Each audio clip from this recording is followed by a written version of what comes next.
Hey everybody, it's Master Gallengeist here, bringing you my Clair Obscur Expedition 33 perspective. And I did not like this game. Okay? Now, you're gonna look at me and be like, this should really be up your alley. I mean, you like turn-based games. It's beautiful. What's your problems with this?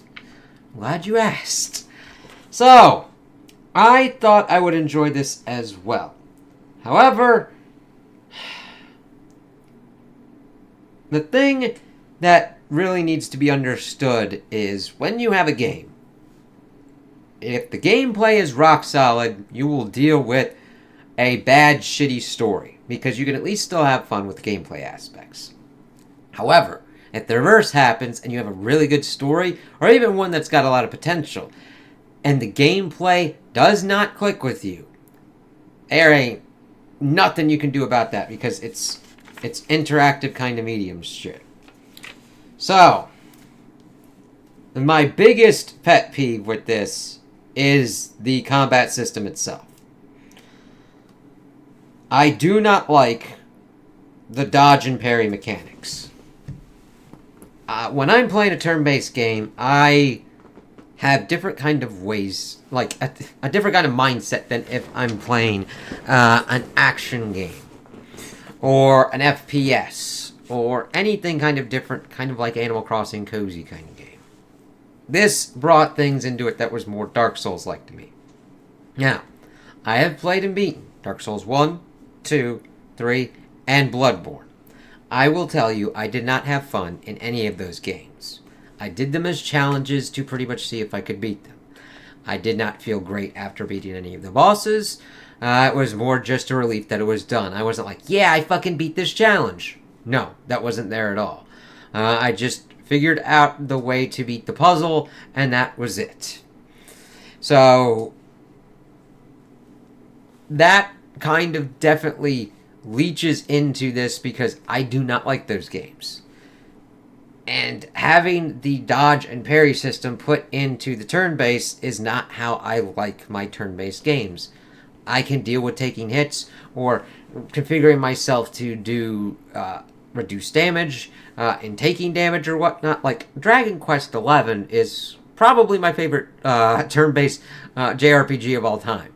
And I love figuring out what's kind of going on with that and understanding damage and healing and all that kind of stuff. This, I then had to then just figure out how to dodge or parry certain kind of things. And the timing, I mean, I beat the game, but I didn't have an ounce of fun with it whatsoever. I felt like it was a weird-ass system to try and figure out the timing on dodging and parrying, and it just was fucked up. I first tried it with mouse and keyboard because I was playing this on PC. Then I switched to just doing it with controller, and I didn't know if the controller was lagging or what was kind of going on, or tried to figure out what the timing or whatnot was going on with it. And it didn't help that there is also no manual save system, because the thing is, it's mainly the complete culmination of their gameplay design decisions. You have to have manual saves. So trying to figure out, you have to have auto saves. So manual saving really, I would then be like, okay, if I'm experimenting or trying to figure out what's going on, I would like to have a manual save. That way I just have less friction of doing this, because sometimes it'd be like, okay, how do I restart this battle?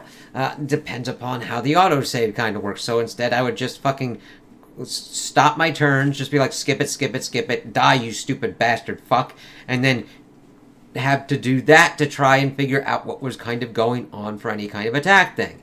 At a certain kind of point, I just said, fuck it, and even though I was doing this mainly for kind of optional bosses, after I beat the game, I didn't want to play it anymore. So, yeah, there was like all different kind of other stuff for like relationships or whatnot with the characters. I didn't like the gameplay, so I didn't give a fucking shit about the characters. Even though I wanted to learn more and do stuff with the characters in the world.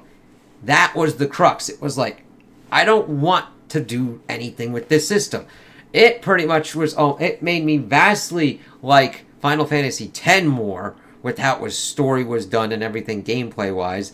It made me even kind of like, okay, even though I had frustrations with Baldur's Gate 3, it didn't frustrate me to this kind of level of just non-fun. Like, this is the prime example that I will hold up and be like, this is the least fun favorite game I've ever had. And I'm like, shit. I never thought I could get to a kind of point with that. And I probably should have stopped and just be like, I'm not having fun. I just wanted to see what was kind of going on with it and maybe kind of see if the story kind of made up for it, and it really didn't fucking do that.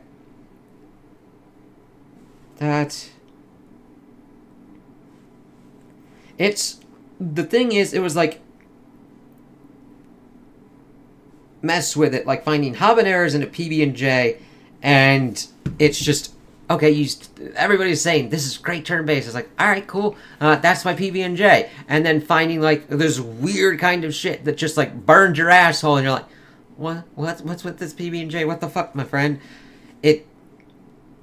I could technically figure out what was going on with certain kind of things. I even tried headphones for better audio cues. I didn't care at a certain kind of point. And the story and world's kind of interesting. There's kind of potential there.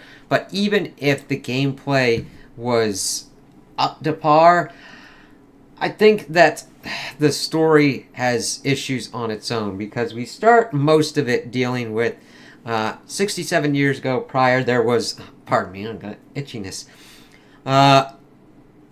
There was this fracture that split off Lumiere from the mainland, and we've seen this paintress painting these numbers and counting down. We see the gommage in the beginning where people above that age are erased. So we see that Gustav loses his love, and him and Mael, who's actually 16. We've got, she's the youngest one that really doesn't have anybody left in the city, and instead wants to go with this expedition to see what's kind of going on. It's like, alright, cool. The expedition gets there, everybody pretty much gets wiped up. Gustav is thinking about killing himself, but he gets linked up with Lune, and she's been researching for this pretty much her whole life. With her parents, and trying to do this to take out the paintress. It's like, okay, we grab her, we grab Mael, we see stuff going on, we fight these Nevron characters, which is what the expeditions have been pretty much fighting. We go around finding journals about what other expeditions have done, and we're like, alright, what's kind of going on here? Alright, walking around's fine. I only had any kind of technical issues when my GPU would crash, which I don't fault the game for. Technical-wise, there's some kind of thing that's going on with, like, NVIDIA kind of shit. Either it's, like, the drivers or whatnot. And, like, I'm not blaming the game on that. I will hit the game on the stuff that it actually does. Because we have, like, autosaves that we got to deal with. We got to go to camp to do certain kind of things. It's like, oh, okay, you played a lot of Dark Souls or had Dark Souls influence kind of stuff. All right, if I'd known that, I would have just went, thank you, not my thing. So they pretty much are trying to figure out what's going to go on with the paintress, trying to get to her. We get another member of Expedition 33, Sayel. I mainly just stuck with Gustav, Lune, and Mael. Pretty much built around them as we're trying to then get SK, this kind of like mythical creature kind of dude that just needs rocks. He pretty much is your kind of transportation system on the overworld map. And the thing is, you don't have random encounters. You can actually see the creatures on the map. It's like, okay, thank you for that. Battle system, each one kind of has certain kind of things. Mael's pretty much like your amped up 1 damage person. Gustav / Verso, as we get into this, is pretty much more of a kind of support role, but can do big damage as well. Lune's your kind of magic one. Sayel, I really didn't use Monoko. I used when I needed to just collect Nevron feet for him, because that's his kind of thing. There's systems that I pretty much just ignored at a certain point, because I was just like, fuck it, I just want these 3, because you can only have 3 characters in your party at once, and then you've got your 2 on the back, which makes no sense. It would have made more sense if they had increased it by 1 other character, so that way your backup team could have at least been a full backup team instead of just 2. And it also works more into the Dark Souls kind of thing that you don't buy potions or anything, but you have these kind of flask things that you find shards for to then upgrade, but you only do that at the camp, and you have to use flags to pretty much do saves and rest to replenish them. Similar to Dark Souls slash Bloodborne slash Elden Ring. Let me see. I really wouldn't recommend it to turn-based fans.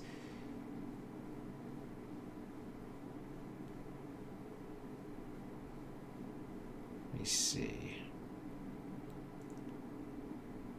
And then we also have romances that pop in. That's mainly when Verso pops up. I don't know why. I accidentally got Ciel as my romance.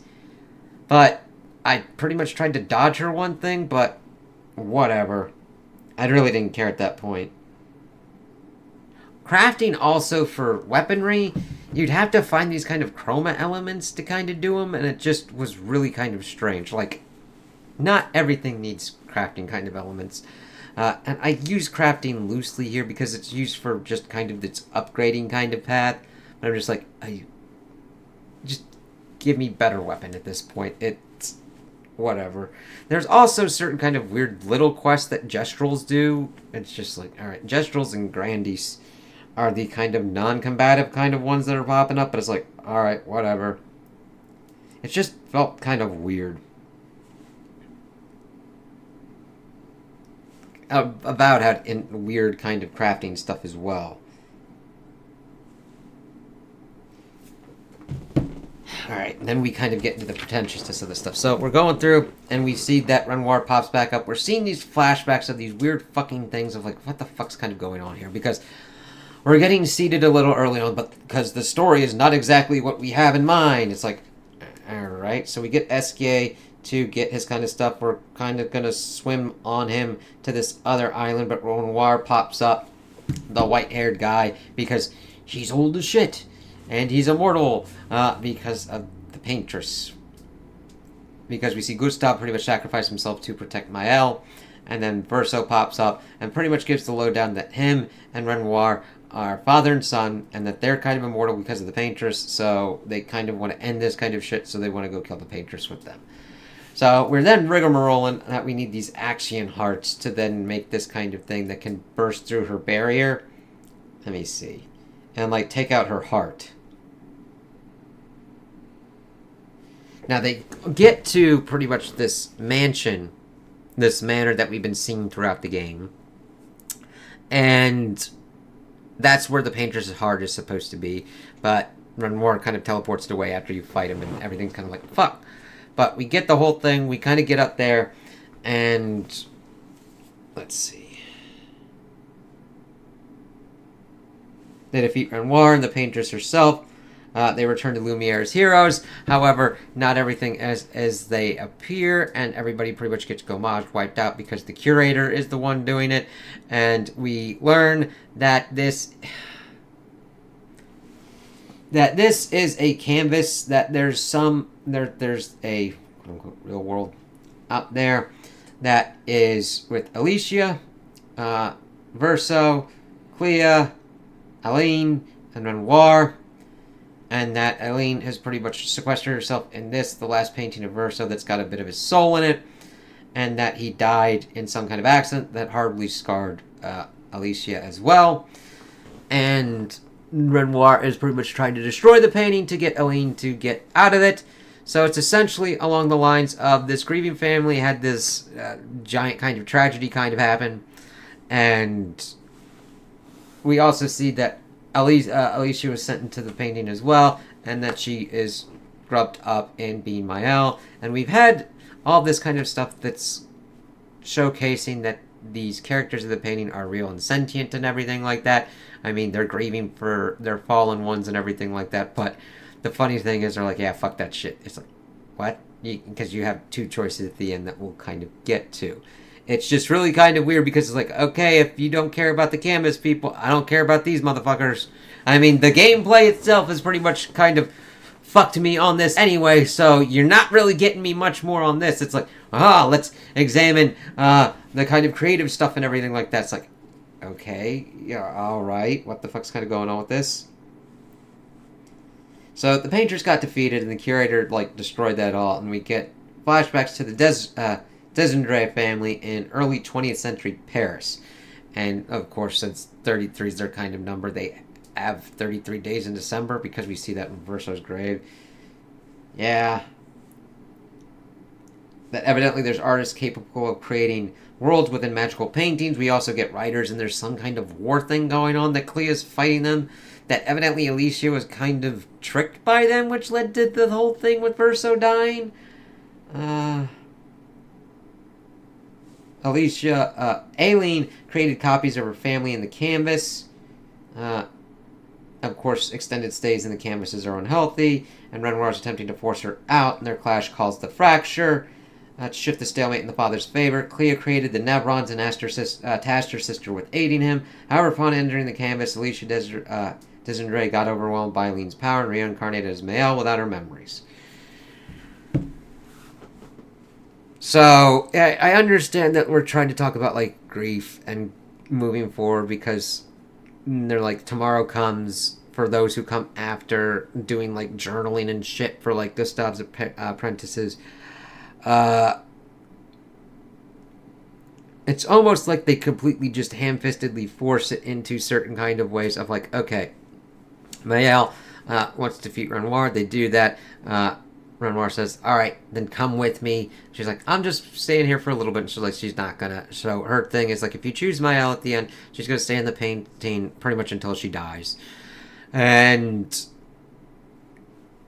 be unhealthy and fucked over. It's okay, can we not balance this? And then Versos is, he's pretty much been alive forever. And then we just see the family mourning Versos' grave.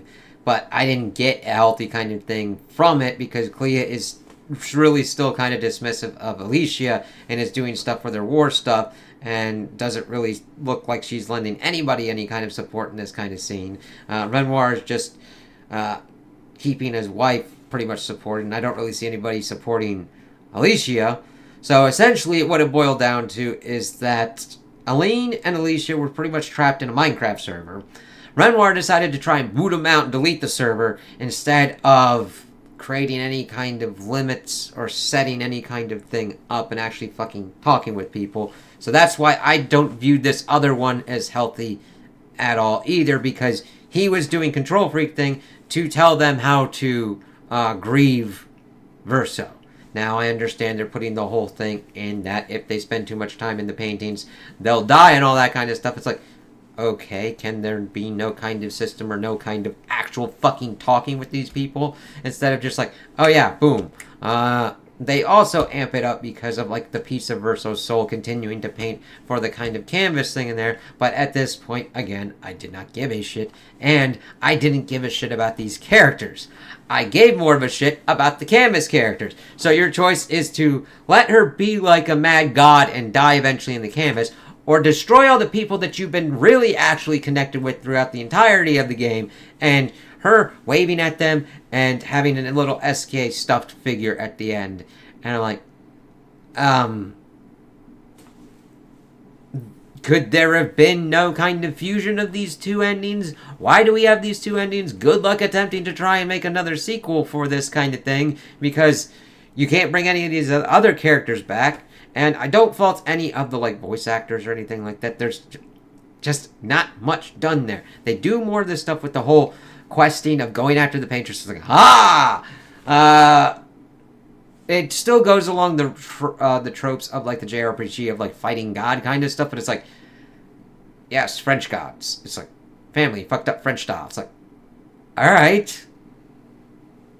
And then it's we're not going to pick a canon ending. It's okay, so you're going to have to then flesh out whatever the fuck's going on in the overworld. Or I would have just stopped at the painting and instead of stopped trying to inception yourself and just stay at the painting and then go with that kind of route. It just... I don't need a complete and utter happy ending.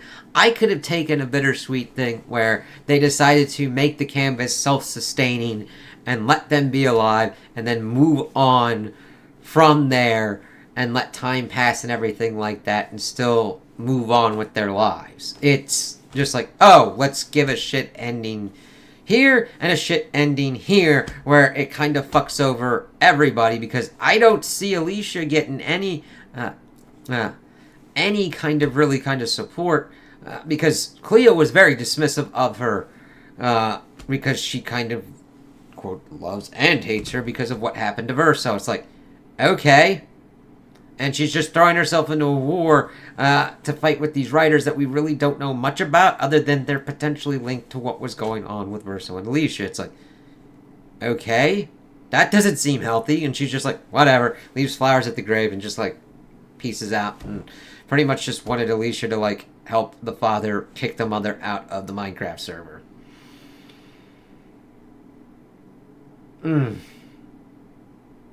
Like, if their objective was to be like, oh yeah, just screw over, kind of like, I don't know what their objective really was for this.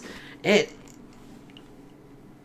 understand trying to make sure that you don't get caught in kind of escapism, but it almost gets to a point where it devalues it to a point of just, no, there needs to be a healthy interaction with it, where this really, nobody was having healthy interactions for anything, and I'm just like, I don't really care. Now the biggest anchor point for me was the gameplay of me not liking what the fuck, like, actually interacting with the game. You can't really, I can understand people liking the system or having a great time and just being to kick off and everything like that. I was in normal difficulty, and I just didn't fucking like it. Like, it didn't stop me from beating it, but I didn't have fun with it at all. And that affects how I'm able to go through and do stuff with the story. But I'm just like, alright. It was nice to see Ben Starr, Clive as Verso, and Charlie Cox as Gustav. I'm like, interesting. There was also weird fucking shit with like mouth flaps going completely off kilter at certain kind of bits, which just kind of took me out of it a little bit. Now, it is pretty, but I didn't really explore much because I didn't... Again, if you don't like how the gameplay goes, you're not really going to kind of explore much, but I would just look around and be like, okay, pretty, alright. It's Unreal Engine 5, so it's not really fucking up completely to where it's going and freaking the fuck out, which sometimes happens. But other than the weirdness that was going on with my GPU, technical-wise, there weren't any kind of problems. Just tried to figure out fine-tuning of, like, VSync on, VSync off, frame rate kind of stuff, or anything like that. Little kind of things. Not anything completely utterly horrible. So, technical-wise, yeah, good, fine. Also, I mainly played it on SSD, but I have tested it on hard drive as well, because that's what I do with most of my games, just in case shit goes completely and utterly fuckity-doo-dah, fuckity-day. But I'm not gonna say that it completely sucks technically-wise, because the technical issues I had were outside of its scope. I always like to quantify that.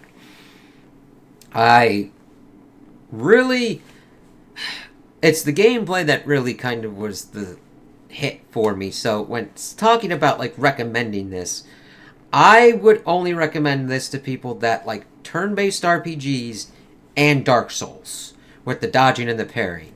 Because if you're just mainly into turn-based, you having to deal with and actually dodge shit or parry shit in order to do enough damage to end fights quicker or make sure you don't die, it really kind of fucks with you. So it's like, if you're in the pure kind of one, you're like, I think you would be better on it if you're like, hey, I like Dark Souls, I want to see if I like turn-based ones. This would be more in your kind of alley. And then you can kind of explore and look through different kind of journals and shit for other kind of bits upon the world and lore and all that kind of stuff. So it would fit more the people that like Dark Souls more than the people that really like turn-based. It's kind of like when you get a turn-based game that gets then turned into an action kind of one. If you're into turn-based and you want turn-based, going into a different kind of one or putting in different kind of elements will really kind of fuck with you. World and lore building, it's not the worst, but the thing is, it kind of fucks with itself on that, because we get a little bit of the painting world, and it's like, okay, and then we get stuff with it done on the other one, but we spend more of the time with the painted kind of world than we do with the real world, or not the real, I term it the real world, but the overarching world where the painting exists. It's like, oh, okay, and that follows more in the back half. The third act is the shortest one, because you do the main one of like, okay, you gather your expedition people up, and then of course the loss of Gustav, and then you go after the Paintress, defeat the Paintress, and then have to deal with Renoir and everything else like that. And that's, oh, pardon me, the end. It's... So, it depends upon what draws you in the most with this, and what kind of ending you want to kind of pick for it. If you're really into the painted people, you would probably want to pick Mael's ending. If you're more into the overworld, you want to pick Verso's ending. I just didn't give a crap at a certain kind of point. It was like, I don't want this dude's soul kind of just like locked in doing this kind of shit for eternity kind of shit. Otherwise, I probably would have picked Mael because I had her spec to be the thing to like fucking ass kick anything, everything with what I did. But it really didn't matter much because that end fight wasn't horrendous. It was more just a formality, and I'm glad that that happened because in certain kind of instances when you have that kind of shit at the end of a game, I'm like, don't fuck with me. That was mainly in the Mega Man X kind of shit when you had to like jump through lava or whatnot. I was like, if I had to fucking fight that Sigma fucker one more goddamn time.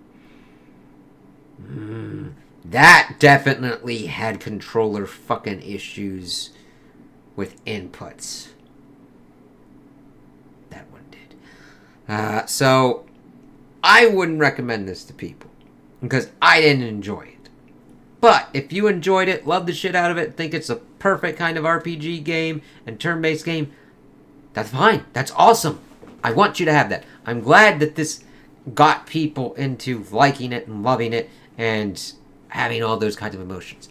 Me not liking it doesn't take that away from you. And you liking it doesn't take away my experience either. Because I didn't have a good time. I didn't have fun. And that's the core crux of gaming for me. So, I will probably avoid any games from this studio in the future, just like I'm going to avoid any games from Larian in the future, because they just aren't for me.